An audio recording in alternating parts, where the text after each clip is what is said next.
Did he remind you of anyone? Who did you have in mind? Me, for instance. This film brings quite a lot to cinema. It explores a side of mental thought that's not commonly explored in this way. It explores idealizing yourself in a way that's a physical manifestation, and it shows rather than tells, helping us visualize what's going on in his own mind in order to help us relate a little better. It's a new way of exploration of these niche themes.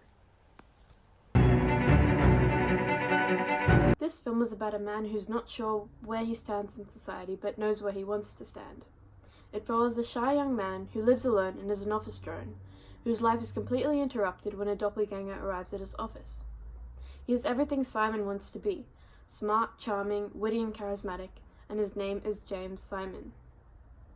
A series of events follows, causing Simon to question his sanity, what's really happening, and what he needs to do to overcome his reality.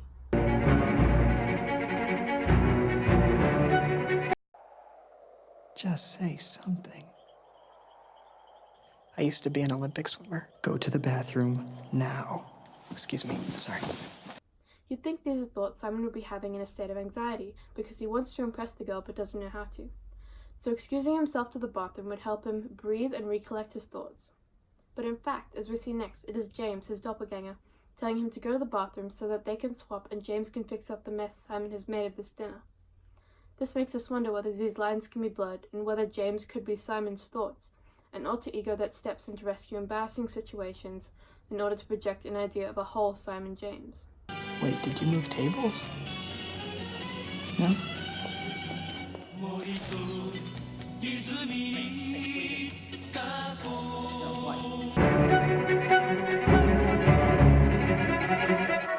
Perspective shots are important parts of this scene. This scene depicts Simon seeing his double for the first time. It's with these long-distance perspective shots that we are able to read the story as it unfolds. When we're looking at the man through the window, the same distance is put between us and the man through the distance of the shot as is present between Simon and the man in the film. But when we get a close-up of his face through the blinds, we are put in the same position as Simon, again, but this time through his telescope, a zoomed-in version of the reality. With this close-up, we are given the chance to recognize the man's face as Simon's, just as Simon is. This allows us to process the situation with Simon and helps us understand that this man is a projection of Simon in his own mind. Of course, when Simon looks through the telescope again, he sees no man, no blinds, and an empty apartment.